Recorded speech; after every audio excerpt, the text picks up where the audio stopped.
On today's Motorhaus, we're here at Three Sisters Raceway for MiMMS Honda Day.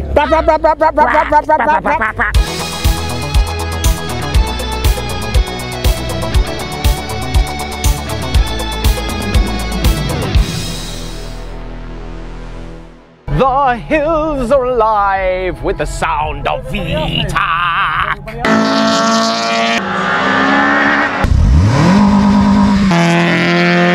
Hello everyone, welcome back to another episode of Motorhaus, and today, it's a ratchet day. Yay! Why is it a ratchet day? Because there's Hondas, duck. So many Hondas. So many Hondas. You won't believe how many Hondas are here. Anyway, we are here because this is the MiMMS Honda meet. Now, what is the MiMMS Honda meet, Ratchet? So it started, I think, 2009 down at MiMMS Services, MiMMS right? Services down in London. Yeah. Now, I gotta be honest, like, I've never been. I thought you knew everything there was to know about Hondas. I feel outraged. Failed you. Before, it was like all the way down in London, and I wasn't in London, and then I had a break from Hondas for reasons. And but now you're back. I'm back, and baby. Rexy's here, looking amazing, and we're actually entering into a show and shine, like with clean, shiny, nice cars. Who even am I? Who am I? Competitive. Oh yeah, I forgot a bit. Because new built car, try and win some pots and prizes. Pots and prizes. So Rexy's over there in the judging. We'll let you know how she does a bit later, but should we go and look at some Hondas? Please. Let's do the thing. Yes. There's a pretty good turnout, you know, considering it's a Sunday and it's overcast, and we've got a fuel crisis on. Dating this episode already. Hey. You're welcome. But amazingly, people have found the petrol and they've come. And here we are. And we're walking. And we're walking. We're doing a walk and talk. We're doing a walk and talk. Wow, it's so pro. Power dressed right now. So pro. Yeah, and there's like a really good turnout. Lots of cars. Obs, it's a car show. Duh. But yeah, it's just, I've not been to a pure Honda meet in, gosh, like 15 years now. It's crazy amount of time. Just life gets in the way, right? So it's kind of a little bit mind-blowing seeing just so many Hondas. So first impressions, have the cars changed? Yes. In a word. Back in my day. Back in day. What was it back in your day? This would have all been EGs. All eggs. All the eggs, all the TEGs. Still, you know, Civics and TEGs, but now they're all 8th, 9th gen, 10th gen Civics, and a lot of DC5s, which is no bad thing. Like, you know, time moves on. We all get older. That's how time works. That's how time works, people. And as much as I'd like to think that 2005 was like, you know, 10 years ago, it wasn't. It was 16. So, are we going to go and check out some of these Hondas and stuff? Yes, please. Then? I'd really like that. Right. So something's caught your eye, girl. Indeed. Cheeky EK. Why has it caught your attention?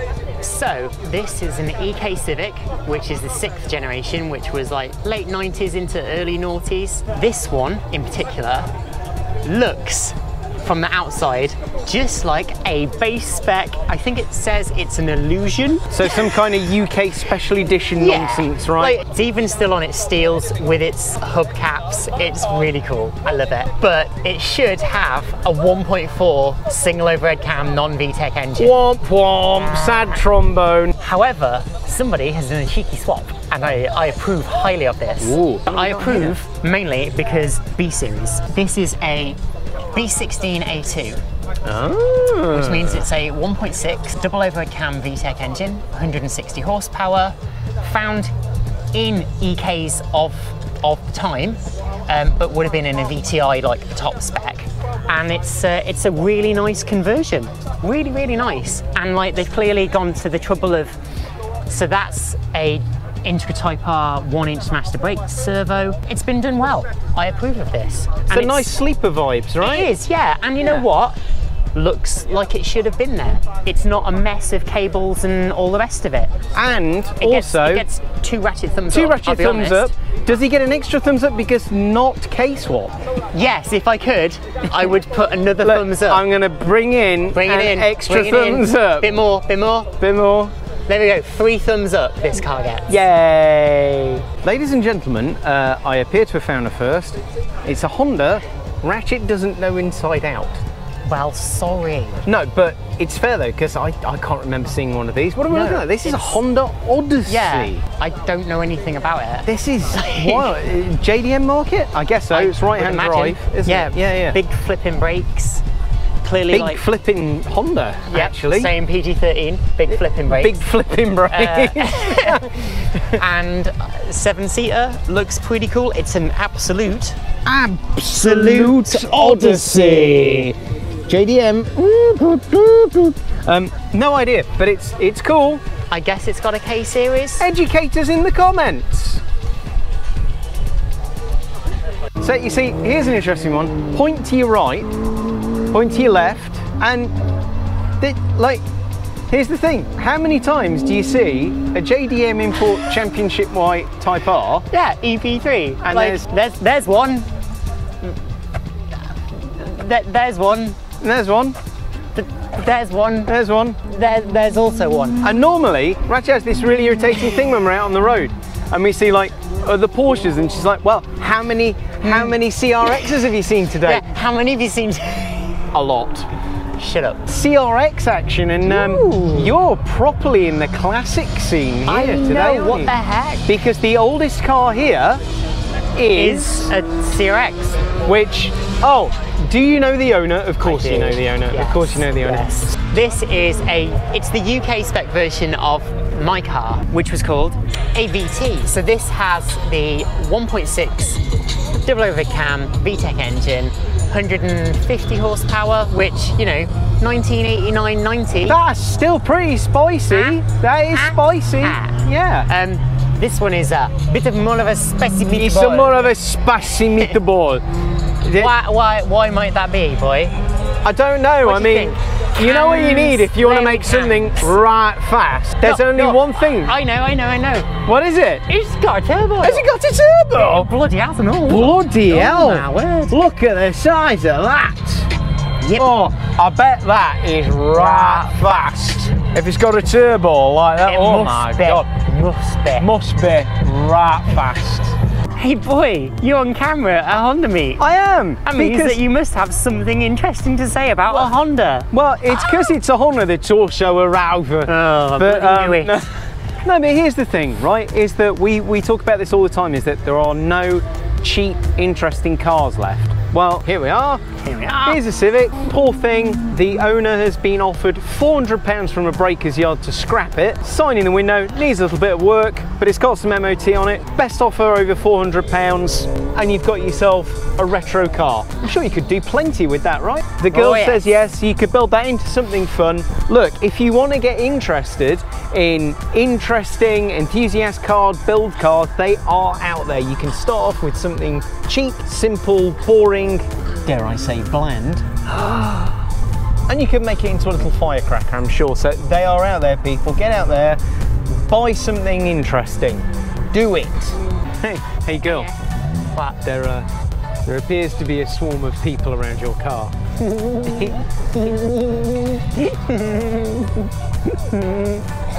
Two Hondas I'm really fond of. I see this as kind of like the gentleman's Honda. Would you agree with that, girl? Yeah, I would totally agree with that. So 5th gen, am I right? 5th gen Honda Prelude. I'm proud of you. I know, I'm learning all the Honda things, everyone. I'm learning. You kind of got chalk and cheese here. Like, here's the real OEM factory showroom gentleman's metallic green Prelude, and then JDM tuner look. I would legit be happy to drive one of these as a daily. I think they're a really handsome looking car. Well, help me out, girl. What engine? That is a UK spec VTI, which has a H22.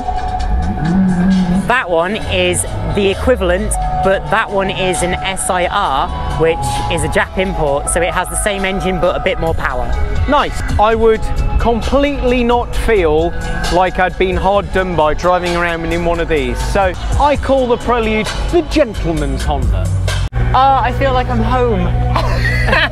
How long's it been since you sat in an EG? How long has it been? That's 13 years ago. Yeah, it's, oh my god. So this one's a spicy meatball. Little bit. It's not stock. K20 with the turbo. Turboed up. K20 Turbo. K20. Oh my word. Yes, this is like being home.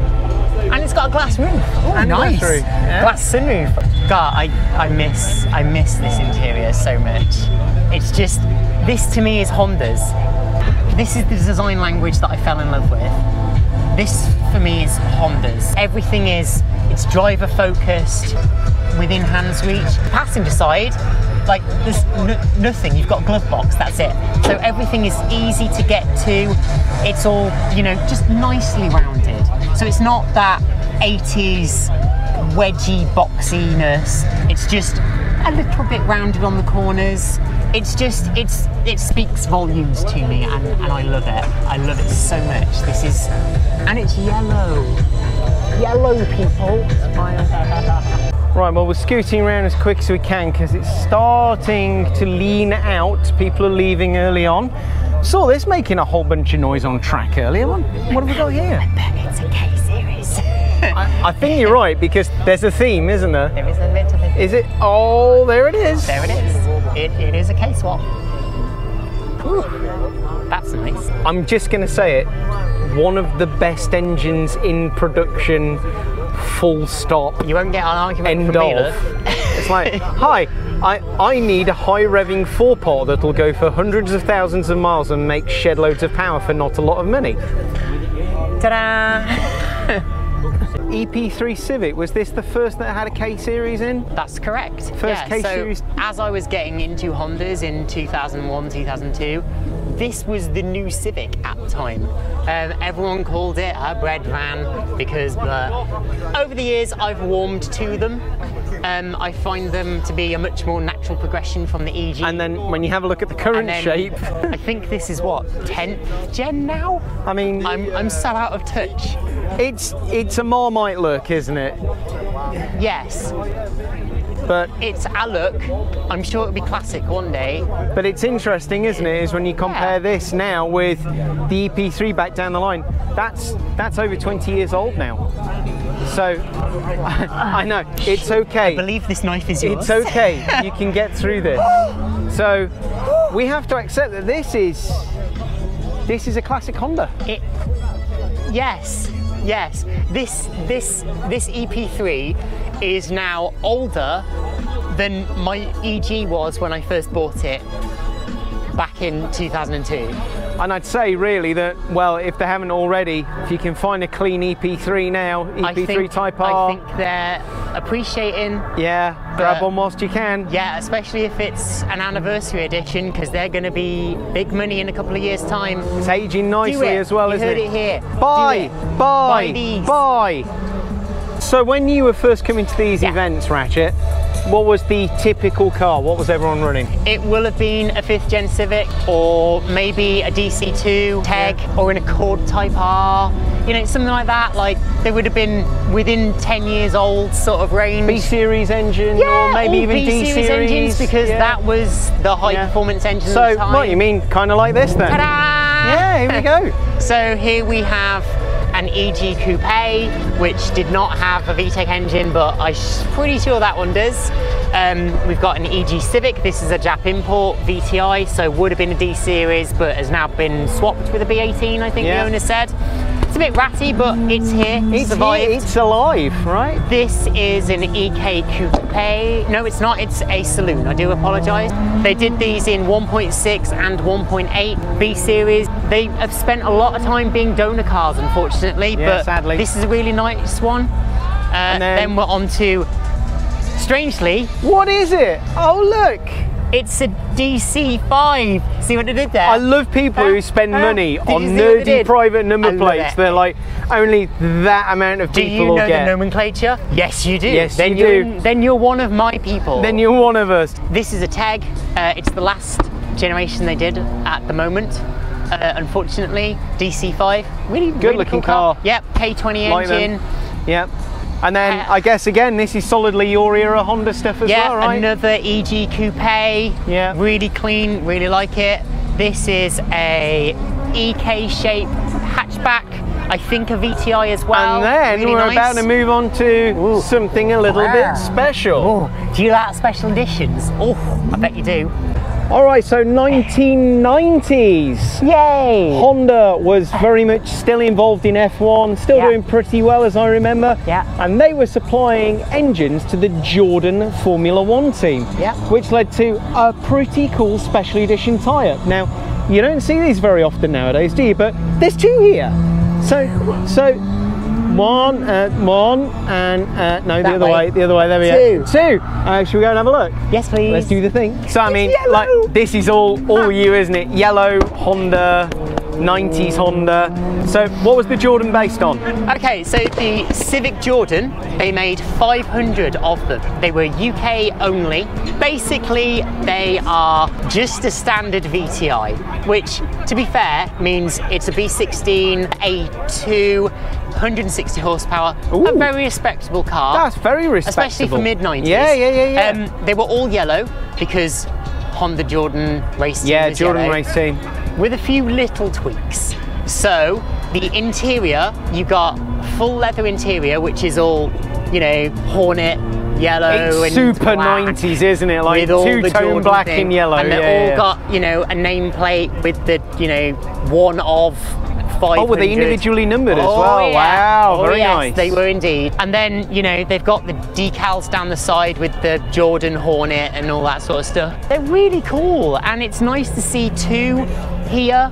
Yeah, let's have a look at the other one. So this one's very standard, isn't it? Yes, this one's very standard. This one's very standard, like kind of survivor condition. Yeah, which is pretty cool. Which is pretty and cool. Then, and then this one. we're running backwards. Oh, did you see that? I ran backwards. You see a few. This one's a bit nicer condition, different alloys, because those are not the standard alloys. 90s Honda interiors, they don't age that well, do they? It's 25 years old now. Yeah. Like, you gotta cut it some slack. Absolutely. You know? But as you can see, like, they've got the Hornet on the stitching into the leather, and they were a cool addition. And like I said, there's definitely not 500 of them left. No. So Are these collectible? Cheap, oh yeah. Yeah. Oh yeah. I know. I was speaking to a guy earlier here who said he has one of these and he's putting big money into restoring it. Nice. That says everything to me. It does, doesn't it? You know, yeah. that says absolutely everything. Restoring. Who'd restore a Honda from the 90s and put a lot of money into it? Who'd do that? It's me. So, you're 22, you've bought an MX-5 as your first sports car, you've had some fun. You've got used to the rear-wheel drive feel and having a manual box and all the nice driver stuff, but you want more now. You want more. You want something that's a bit more engineered, a bit more of a connoisseur's car. Well, Honda had the answer with the S2000. These are fantastic cars. I really want to have a go at driving one of these. So if anyone's got an S2000 and wouldn't mind letting me have a spin behind the wheel, I would love to have a go. But huge departure for Honda. Honda traditionally known for front wheel drive cars, transverse engines. I think this is the only modern era Honda with a north-south installation, engine, gearbox, rear-wheel drive, with the, get this girl, I'm going to remember numbers. Go on. F20 engine. Yeah, F20C. F20C, there we go, F20C. I'm impressed. Which I believe held a record for the highest specific output of any naturally aspirated engine at the time. And it took a Ferrari to beat that. Give me some figures, girl. Are they 230? 240 horsepower. 240 from a 2 litre? Rev to 9 grand. They were consistently during their production run the award winner in their class for the engine size, which was 2 litre and above. Yeah. So they were up against some stiff competition, won every single year they were made. And this is a crazy thing, is that, I mean, these are I would say solidly collector's cars now. Like, these are being looked after. They've gone past the point of ropey examples being broken for the drivetrains, but such an amazing engine was it, is there's been a little bit of a roaring trade in actually transplanting these into rally escorts, because you have a Honda engine that was making the same kind of power figures as the old Cosworth BDG lumps that you'd have to pay 10, 15 grand to build. And here's an engine that would do 100,000 miles or more. What a cracking car. I would have one of these in a heartbeat. Time is coming, it's approaching 3. It's judging time. So what categories do we have? Best interior, best exterior, best engine bay, best in show. So, I don't know, like, it's all to play for. It is actually all to play for. But who will win?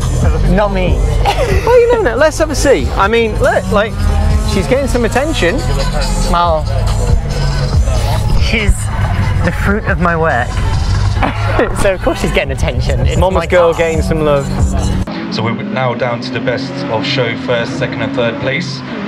We'll start with the third place, and we have to call Ollie Ward back up because he has won third place as well. Next up is best of show, second place, and that goes to Carl Plant's yellow EG over there. Give him a round of applause, everyone.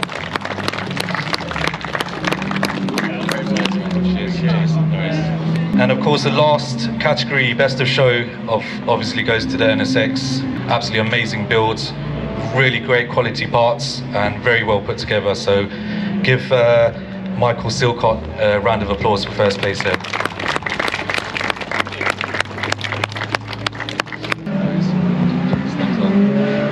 Well then girl, what's your reaction on that, on the cars that won? I was robbed. You was robbed. I'm going to put in a formal complaint. I should have won best everything. Burn the show to the ground. No, but seriously though. No, it's good. Well deserved, everyone. I'm just going to go home and cry. Well girl, do you know what? What? I wasn't half bad that. I told you. No, it was really nice. Do you know what? I was really pleasantly surprised by how lovely everyone was, how genuine the enthusiasm is, and do you know what? It proves you shouldn't judge a book by its cover. A proper car scene, everyone's the same. Damn right. Chatting to people, the amount of time they put into their builds, the passion they have for their cars, we're all the same. It doesn't matter if it's a 400 quid Honda Civic or a 400,000 pound 60s Ferrari, does it really? It's like, no. Frickin' award. Where's my award? It's not the winning, it's the taking part that counts. It's not, it's all about the winning. So it's goodbye from me, Mr. Bob. And goodbye from me, the Ratchet. And we'll see you again on another episode soon of Motorhaus.